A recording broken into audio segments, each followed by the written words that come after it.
أعوذ بالله من الشيطان الرجيم. بسم الله الرحمن الرحيم. إن الذين هم من خشية ربهم مشفقون والذين هم بآيات ربهم يؤمنون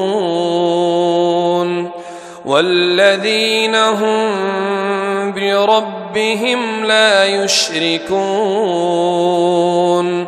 والذين يؤتون ما آتوا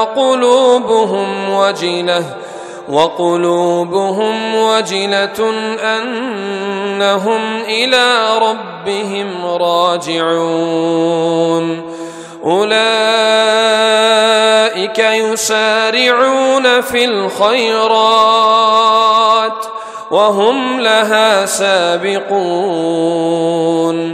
ولا نكلف نفسا إلا وسعها ولدينا كتاب ينطق بالحق وهم لا يظلمون بل قلوبهم في غمرة من هذا ولهم أعمال من دون ذلك هم لها عاملون.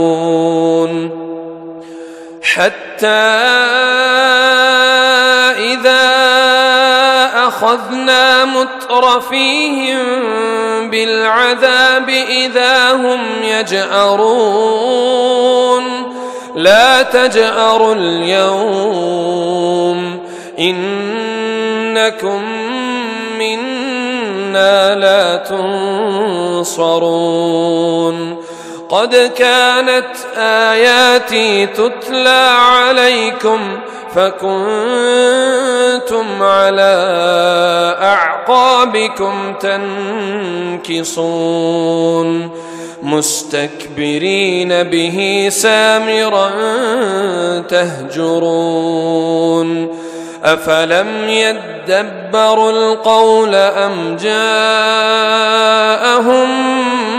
ما لم يأت آباءهم الأولين أم لم يعرفوا رسولهم فهم له منكرون أم يقولون به جنة بل جاءهم بالحق وأكثرهم للحق كارهون.